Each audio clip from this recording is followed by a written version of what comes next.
నిజంగా అతను అడిగింది ఏమైనా తప్పుడు ప్రశ్న? ఇంత దాడి చేసేంత తప్పు అతను ఏం చేశాడు? ఆ కుటుంబం ఏం తప్పు చేసింది? ఇక్కడ చాకలి చంద్రకళ గురించి ఖచ్చితంగా చెప్పాలి. ఆ చంద్రకళ రెడ్లను కాదు అని చెప్పి తనకు నచ్చిన వాళ్ళకి ఓటేసింది. దౌర్జన్యంగా ₹100 ఇస్తేనే గుళ్ళో దర్శనానికి పంపుతాము అని చెప్తే నేనెందుకు ఇవ్వాలి అని చెప్పి ఆమె క్వెషన్ చేసింది.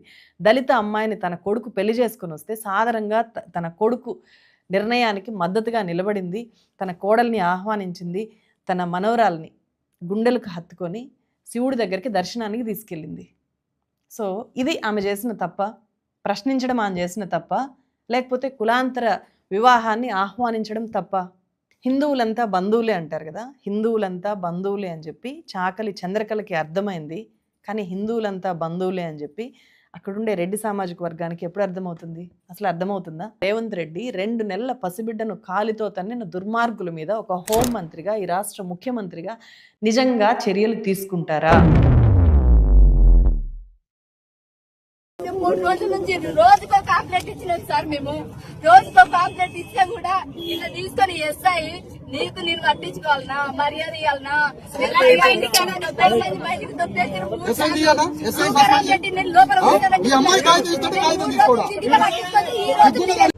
కులం అనేది ఎంత పని చేపిస్తుందో అర్థమవుతుంది. సో నేను ఇది తెలిసినప్పటి నుంచి ప్రతి డీటెయిల్ తెలుసుకున్నాను. అవన్నీ కూడా మీ ముందు పెడతాను. చాలా సున్నితమైన మనసుండే వాళ్ళు ఎవరైనా ఉంటే ఈ వీడియో మీకోసం కాదు, మీరు అవాయిడ్ చేసేయచ్చు. ఉమ్మడి మహబూబ్ నగర్ జిల్లా అంటే ఇప్పుడు నాగర్ కర్నూలు జిల్లా, నాగర్ కర్నూలు మండలంలో కుమ్మెర అనే ఒక విలేజ్ ఉంది. ఈ ఊరు సీఎం రేవంత్ రెడ్డి సొంతూరైన కొండారెడ్డిపల్లెకు 40 నుంచి 50 కిలోమీటర్ల దూరంలో ఉంటుందన్నమాట. షార్ట్ కట్లో వెళ్తే జస్ట్ 25-30 కిలోమీటర్సే ఉంటుందన్నమాట. సీఎం రేవంత్ రెడ్డి సొంతూరు ప్రస్తావన తీసుకొని రావడానికి ఒక ఇంపార్టెంట్ కారణం ఉంది, అది మీకు అర్థమవుతుంది. ఈ కుమ్మెర విలేజ్లో కూడా రెడ్ల డామినేషన్ చాలా ఎక్కువగా ఉంటుందన్నమాట. మొన్న సర్పంచ్ ఎలక్షన్స్లో గెలిచింది కూడా రెడ్డి, పేరు తుకారాం రెడ్డి. చంద్రకళ అని ఒక చాకలి సామాజిక వర్గానికి చెందిన మహిళ ఇదే కుమ్మెర గ్రామంలో ఉంటుంది. ఆమెకు 2 పిల్లలు ఉన్నారు. కొడుకు గణేష్ రీసెంట్గా లవ్ మ్యారేజ్ చేసుకున్నాడు. ఆ లవ్ మ్యారేజ్ చేసుకున్న అమ్మాయి ఎస్సీ మాదిగ, ఆమె పేరు కీర్తి. ఆ జంటకు డిసెంబర్ 21వ తేదీన పాప పుట్టింది. ఫిబ్రవరి 21వ తేదీన ఎగ్జాక్ట్లీ పుట్టిన 2 నెలలకి పాప చనిపోయింది. పాప చనిపోవడానికి దారి తీసిన ఒక కీలకమైన సంఘటన ఫిబ్రవరి 18వ తేదీ జరిగింది. ఆ డేట్ గుర్తుపెట్టుకోండి. ఫిబ్రవరి 15వ తేదీ మహాశివరాత్రి. శివరాత్రి తర్వాత కుమ్మెర గ్రామంలో ఉండే మల్లికార్జున స్వామి టెంపుల్లో జాతర జరుగుతుంది. 2 నెలల క్రితమే వాళ్ళ ఇంట్లో పుట్టిన పసిబిడ్డను దేవుడికి చూపించి ఆశీర్వాదం తీసుకోవాలి అని చెప్పి చంద్రకళ, ఆమె బంధువులు అండ్ తన కుటుంబ సభ్యులైన కోడలు కీర్తి, చంద్రకళ కూతురు వీళ్ళంతా కలిసి పాపను తీసుకొని కొండ మీదకి వెళ్ళారు. ఆ తర్వాత కొండ కింద ఒక గుహ ఉంటుంది. ఆ గుహలో శివుడు ఉంటాడు, అంటే శివలింగం ఉంటుంది. శివలింగాన్ని కూడా చూసి దర్శనం చేసుకోవాలి అని చెప్పి వాళ్ళు అక్కడికి వెళ్ళారంట. అక్కడ అదే ఊరికి చెందిన శ్రీనివాస్ రెడ్డి వీళ్ళని లోపలికి వెళ్ళనివ్వకుండా, దర్శనం చేసుకోనివ్వకుండా అడ్డుకున్నాడు అని చెప్పి బాధితురాలు చెప్తోంది. మా ముందే అంతమంది వెళ్తున్నారు వస్తున్నారు కదా, మేము మాత్రం ఎందుకు వెళ్ళకూడదు అని చెప్పి ఆమె అడిగింది. మీరు లోపలికి వెళ్ళాలి అంటే ₹100 కట్టాలి, ₹100 ఇచ్చి వెళ్ళండి అని చెప్పి అన్నాడంట. మీరు ₹100 పెట్టి లోపలికి రండి అని అన్నాడు. ₹100 దేనికని అడిగినాం అంటే టికెట్ ఉందో టోకెన్ ఉందా అని అడిగినాం. టికెట్లే టోకెన్లే, నీకు చూడాలనుకుంటే నువ్వు లోపలికి రండి అంటే ఎందుకని అడిగినాం. మీరు ఫస్ట్ దూరం జరుగురు అన్నారు. ఎందుకు దూరం జరగాలని కూడా అడిగినాం మేము. అంటే కిందికి దిగు మాట్లాడు, బోసెదాన లంచదాని అంటే బోసెదాన లంచదాని అంటావు. నువ్వు కాపను అయితే నువ్వు కాపను, మేము కూడా గలీజ్గా మాట్లాడుతావు, నువ్వు పుట్టవా, మేము తక్కువ జాతలు నేను ఎక్కువ జాతలు నీకు కట్టి విలువ ఉంటుందని కూడా మా అమ్మ అన్నది.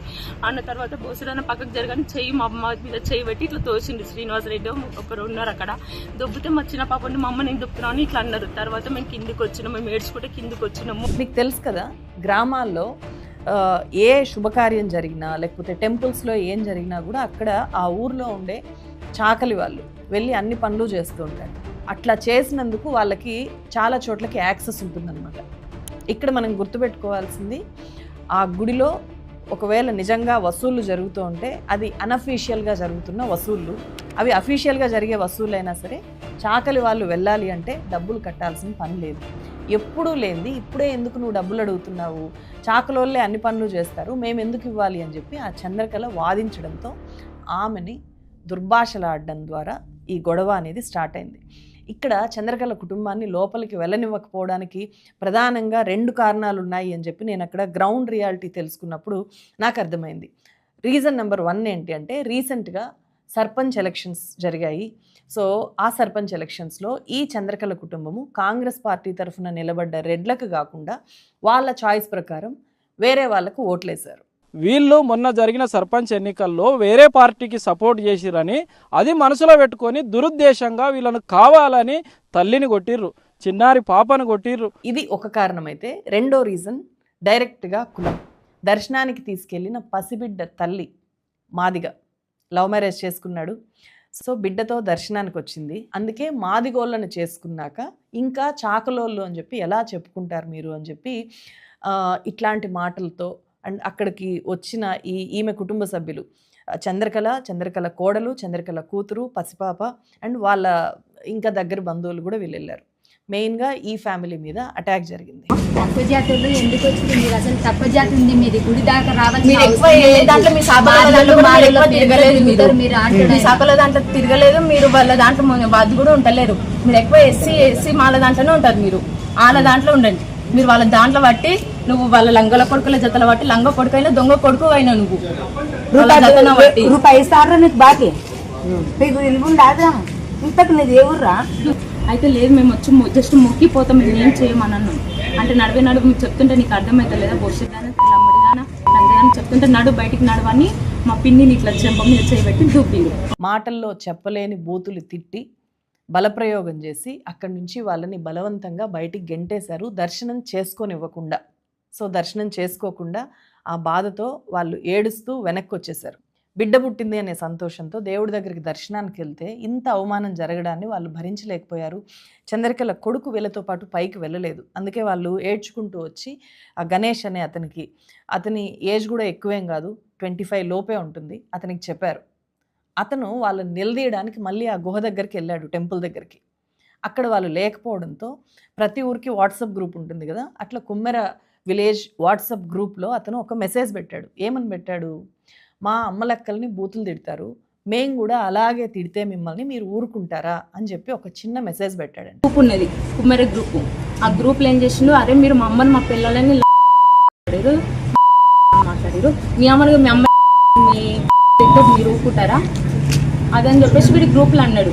ఎందుకంటే వీళ్ళు బాధితులు, ఇక్కడ మాటలు పడ్డారు, కనీసం అక్కడి నుంచి గెంటివేయబడ్డారు, పసిబిడ్డను తీసుకెళ్లారు అని తెలిసి కూడా వాళ్ళు రానివ్వలేదు. ఆ ఆవేదనతో అతను మెసేజ్ పెట్టాడు.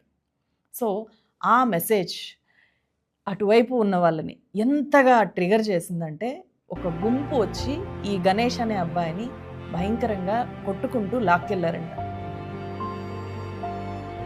టెంపుల్లో కొబ్బరికాయలు స్టోర్ చేసి ఒక రూమ్లోకి గణేష్ని లాక్కెళ్ళి అందరూ చుట్టుముట్టేసి చితకబాత్తు ఉంటే అతని తల్లి కొడుకుని చంపద్దు అని చెప్పి వాళ్ళ కాళ్ళ వేళ్ళబడింది. ఆ చిన్న వీడియో క్లిప్ కూడా బయటకు వచ్చింది. దాంట్లో అక్కడ జరుగుతున్న ఆ క్రూరత్వం మనకు కళ్ళకు కట్టినట్టు కనిపిస్తుంది. ఆ తల్లి ఆర్తనాదాలు వినిపిస్తాయి.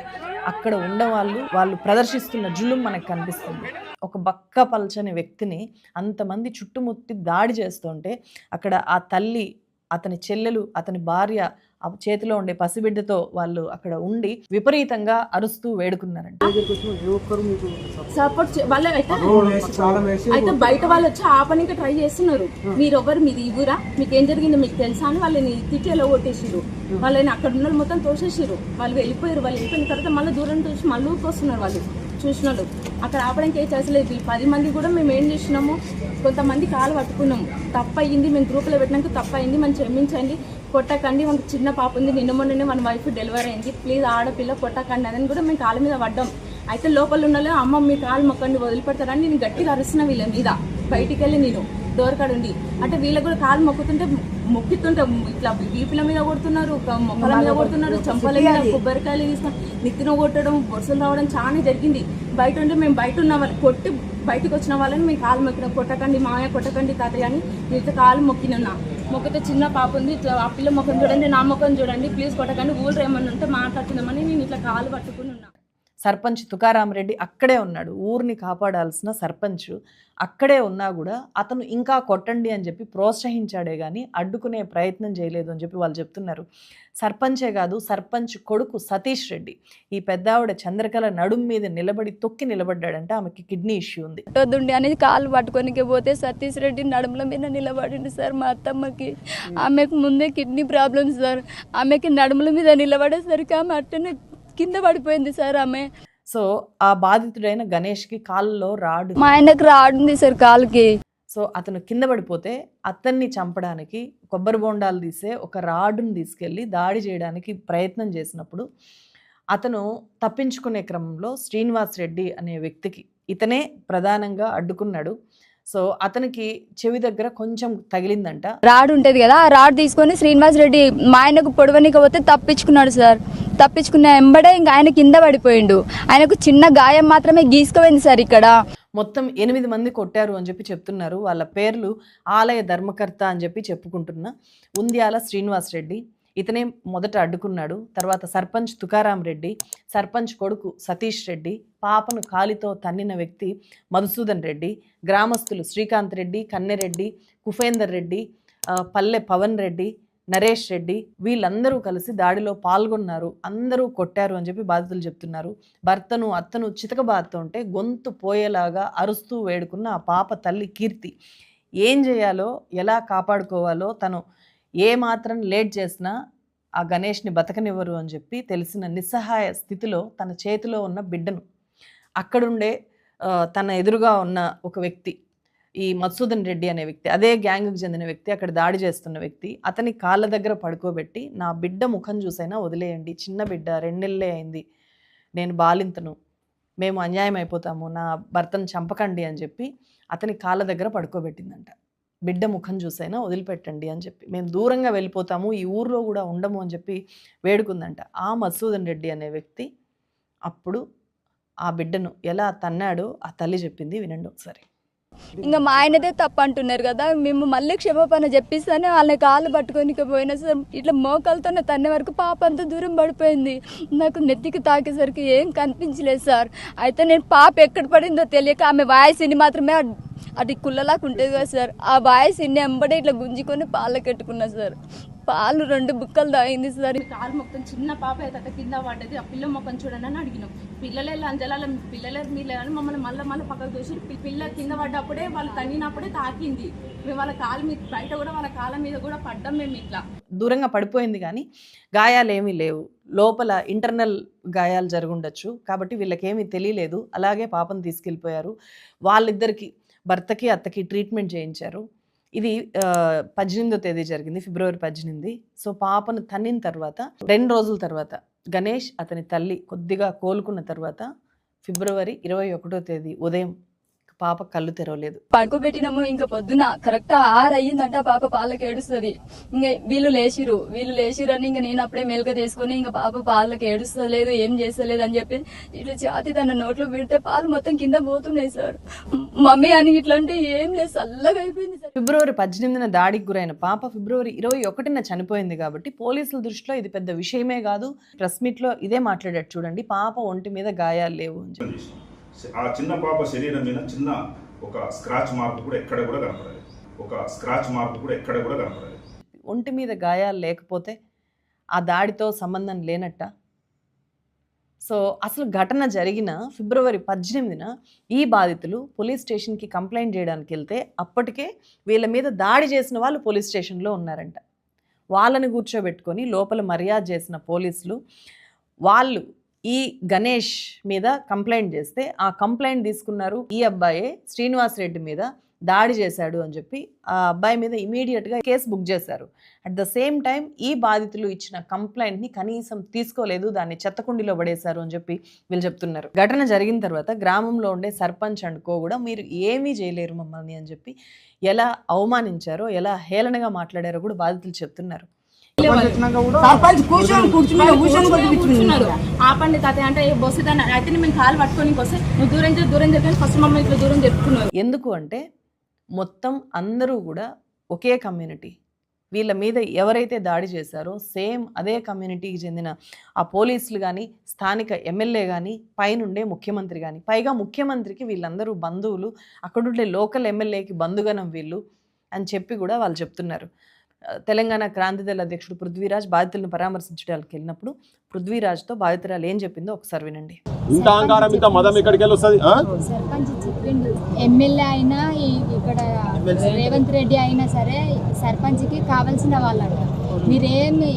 మీరు వాళ్ళ దగ్గర పోయినా కూడా మీకేం న్యాయం జరగదు, మీరు ఏం పీకుంటారో పీకుంటారు. ఎంత దారుణము అంటే ఈ ఇన్సిడెంట్ జరిగిన తర్వాత పోలీసులు వాళ్ళకి ఎలాంటి భరోసా ఇవ్వలేదు, ఎలాంటి భద్రత ఇవ్వలేదు. వీళ్ళని దాడి చేసిన వాళ్ళనే పోలీసులు రక్షించారు.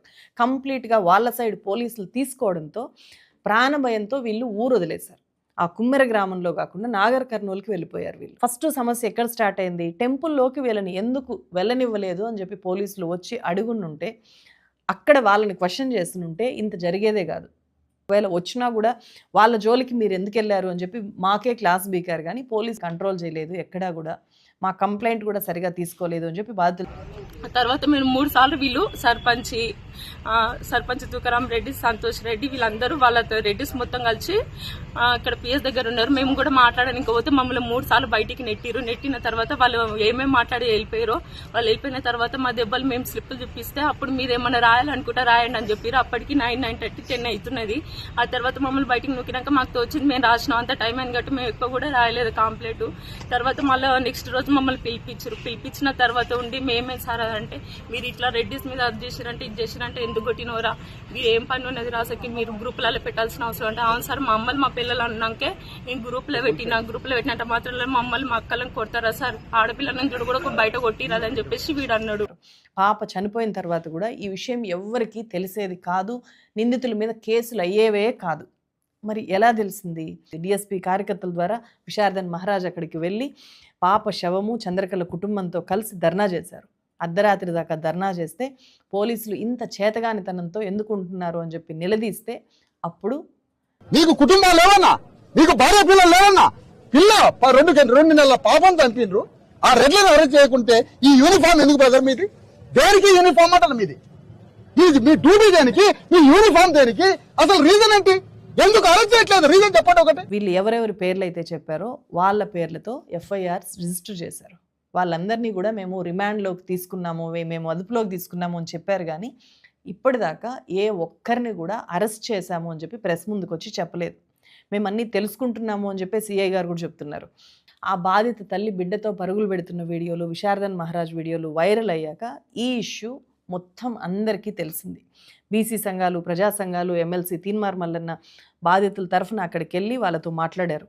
మీ దగ్గర వాళ్ళని పట్టుకునే శక్తి లేకపోతే నేను మా వాళ్ళని పంపిస్తా, పట్టుకొస్తారుగా. రెండోది, నువ్వు ఆల్రెడీ వాళ్ళని రాత్రి 1కి నువ్వు అదుపులోకి తీసుకున్న తర్వాత 24 hours లో కోర్టు ముందు సబ్మిట్ చేయాలి.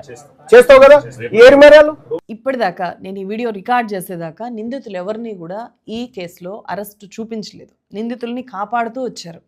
ఇది ఎప్పుడైతే ఇష్యూ అయిందో అప్పుడు పోలీసులు స్పందించడం మొదలుపెట్టారు. ఈ ఇన్సిడెంట్ ఏం చెప్తోంది? ఆ కుమ్మెర గ్రామంలో ఉండే రెడ్డి సామాజిక వర్గానికి చెందిన వాళ్ళందరూ కూడా ఎలా ఒక్కటైపోగలిగారు? నిజంగా అతను అడిగింది ఏమైనా తప్పుడు ప్రశ్న? ఇంత దాడి చేసేంత తప్పు అతను ఏం చేశాడు? ఆ కుటుంబం ఏం తప్పు చేసింది? ఇక్కడ చాకలి చంద్రకళ గురించి ఖచ్చితంగా చెప్పాలి. ఆ చంద్రకళ రెడ్లను కాదు అని చెప్పి తనకు నచ్చిన వాళ్ళకు ఓటేసింది. దౌర్జన్యంగా 100 రూపాయలు ఇస్తేనే గుళ్ళో దర్శనానికి పంపుతాము అని చెప్తే నేనెందుకు ఇవ్వాలి అని చెప్పి ఆమె క్వశ్చన్ చేసింది. దళిత అమ్మాయిని తన కొడుకు పెళ్లి చేసుకుని వస్తే సాధారణంగా తన కొడుకు నిర్ణయానికి మద్దతుగా నిలబడింది. తన కోడల్ని ఆహ్వానించింది. తన మనవరాల్ని గుండెలకు హత్తుకొని శివుడి దగ్గరికి దర్శనానికి తీసుకెళ్ళింది. సో ఇది ఆమె చేసిన తప్ప? ప్రశ్నించడం ఆమె చేసిన తప్ప? లేకపోతే కులాంతర వివాహాన్ని ఆహ్వానించడం తప్ప? హిందువులంతా బంధువులే అంటారు కదా, హిందువులంతా బంధువులే అని చెప్పి చాకలి చంద్రకళకి అర్థమైంది. కానీ హిందువులంతా బంధువులే అని చెప్పి అక్కడుండే రెడ్డి సామాజిక వర్గానికి ఎప్పుడు అర్థమవుతుంది? అసలు అర్థమవుతుందా? ఈ దాడి కేవలం అగ్రకుల ఆధిపత్యంగానే చూడాలి. ఏ అగ్రకులానికైనా సరే హిందువులంతా బంధువులే అనే కాన్సెప్ట్ అర్థమవుతుందా? దీన్ని ఎవరు క్వశ్చన్ చేయాలి? ఎందుకు దీన్ని క్వశ్చన్ చేయరు? దీని మీద ఎందుకు ఎప్పుడు చర్చించరు? ఇది ఎందుకు పొలిటీషియన్లు బాహాటంగా మాట్లాడరు? గ్రామాల్లో అణగారిన వర్గాల ప్రజలు, బీసీలు, ఎస్సీలు, ఎస్టీలు అడుగడుగున అవమానాల్ని ఫేస్ చేస్తున్నారు అనేది పచ్చి వాస్తవం. అగ్రకులాలకుండే ఆర్థిక బలము అండ్ అధికార బలం. ఇప్పుడైతే రెడ్డి సామాజిక వర్గానికి తెలంగాణలో విస్తృతమైన ఆర్థిక బలం ఉంది, విపరీతమైన అధికార బలం ఉంది. ఆ అధికార బలాన్ని ప్రతి గ్రామంలోనూ ప్రదర్శిస్తున్నారు అని చెప్పి ఇలాంటి ఇన్సిడెంట్స్ చెప్తున్నాయి. ముఖ్యమంత్రి వాళ్ళ రెడ్డి, అందులోనూ వాళ్ళ బంధువు అని చెప్పి బాధితులు చెప్తున్నారు. సో అందుకే ఇంతగా బరితెగించేశారా వీళ్ళు? కులోన్మాదం ఈ స్థాయిలో ఊరేగుతున్న పల్లెల్లో బలహీనులకు ఎవరు దిక్కు? ప్రత్యామ్నాయ రాజకీయ పార్టీలో, ప్రజా సంఘాలు సర్వశక్తులు పెట్టి సోషల్ మీడియా ఉపయోగించుకొని పోరాడితే తప్ప ఇలాంటి ఇన్సిడెంట్స్ బాహాటంగా వెలుగులోకి రావట్లేదు. మెయిన్ స్ట్రీమ్ మీడియా కూడా ఎవరి చేతుల్లో ఉంది? మెయిన్ స్ట్రీమ్ మీడియాలో ఎలాంటి దాడులు జరిగినా కూడా పూర్తిగా అందరికీ తెలిసేలాగా ఇది జరిగింది అని చెప్పి ఎందుకు బయటికి రావట్లేదు? ఎందుకంటే అక్కడ బలహీనులకు సంబంధించిన మెయిన్ స్ట్రీమ్ మీడియా లేదు కాబట్టి. సో మన దేశంలో నిజంగా ప్రజాస్వామ్యం ఉందా? ఓటు ఉన్న ప్రతి ఒక్కరికి సమాన హక్కులు ఉన్నాయా అనే ప్రశ్న పదే పదే పదే వినిపిస్తూనే ఉంటుంది ఇలాంటివి జరుగుతున్నంతకాలం. కుల దురహంకారాన్ని గర్వంగా చాటుకునే రేవంత్ రెడ్డి 2 నెలల పసిబిడ్డను కాలితో తన్నిన దుర్మార్గుల మీద ఒక హోంమంత్రిగా, ఈ రాష్ట్ర ముఖ్యమంత్రిగా నిజంగా చర్యలు తీసుకుంటారా? తనకు దూర బంధువులు అని చెప్పి చెప్తున్నారు, దీని మీద మాట్లాడగలుగుతారా?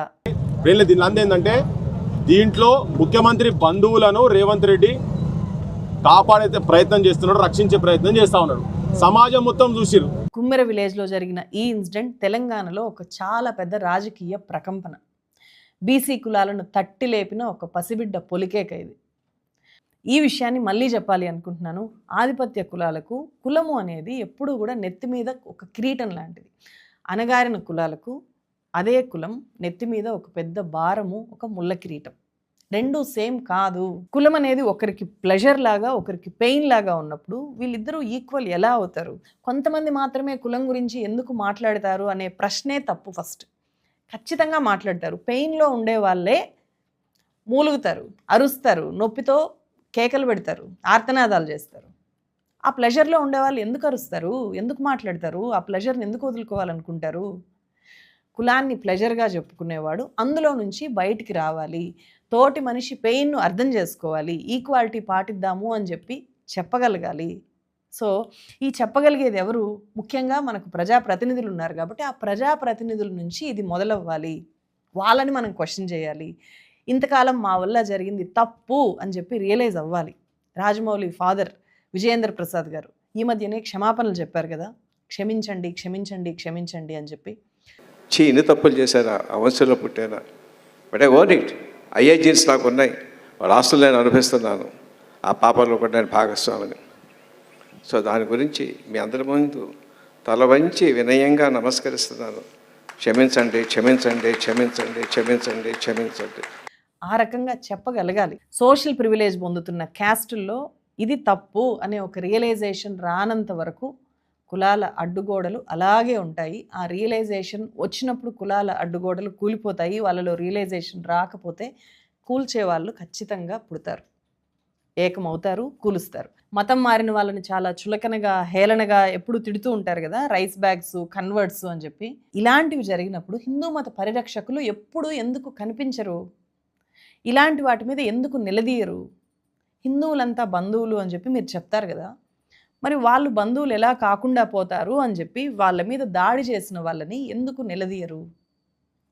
మతం మారిపోతారు అని చెప్పి హాహాకారాలు చేస్తారు. మతం మారిపోయిన వాళ్ళని చాలా దారుణంగా బూతులు తిడతారు, కన్వర్ట్స్, రైస్ బ్యాగ్స్ అంటారు, యాంటీ హిందూస్ అంటారు. మరి ఇలాంటివి జరిగినప్పుడు మతం మారిపోకుండా ఎందుకు ఉంటారు కింది స్థాయి కులాల వాళ్ళు? మీరు అడ్డుకోవాలి కదా వచ్చి. మీరు ఎందుకు అడ్డుకోరు?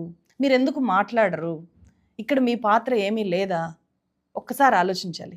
తెలంగాణ గవర్నమెంట్ ఇక్కడ గణేష్ కుటుంబానికి, ఆ చంద్రకళ కుటుంబానికి, చనిపోయిన పాప మృతికి సరైన న్యాయం చేస్తుందా?